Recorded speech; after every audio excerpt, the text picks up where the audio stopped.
साहब इज्जत माबे साजा करम और मेरे प्यारे शागिर्द साथियों अस्सलाम वालेकुम।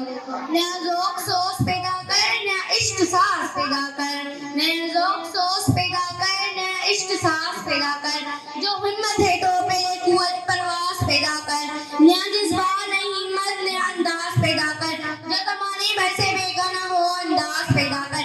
ये सोने मगरबी तुझको यहाँ बर्बाद कर देगा, ये सोने मगरबी तुझको यहाँ बर्बाद कर देगा। तू अपने आईने में मशरिकी एजाज पैदा कर। जनाबे आला, ये पाकिस्तान जिसने मुझे नाम दिया, ये पाकिस्तान जिसने मुझे पहचान दी, ये पाकिस्तान जिसने मुझे शान शौकत बख्शी, ये पाकिस्तान जिसने मुझे वकार का वकार बुलंद किया, इस पाकिस्तान से मुझे ऐसा वफा निभाना है और बाखुदा ऐसा वफा निभाऊंगी कि अपने लहू का एक कतरा अपने वतन पर कुर्बान कर दूंगी। जनाबे आला, जब बात है एक मुल्क की, जब बात है एक पहचान की तो हमारी पहचान सिर्फ पाकिस्तान। जब बात है एक परचम की तो हमारा परचम सिर्फ सबसे हिलानी परचम। जब बात है एक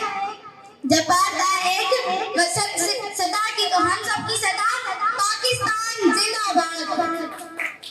इसलिए कि कभी मैं की तरह हम गुलों से उठते हैं, इसलिए कि कभी मैं की तरह हम गुलों से उठते हैं, कभी दुआओं की तरह बरकतों से उठते हैं। ये केचकना हमें उड़ने से खाक रोकेगी, ये केचकना हमें उड़ने से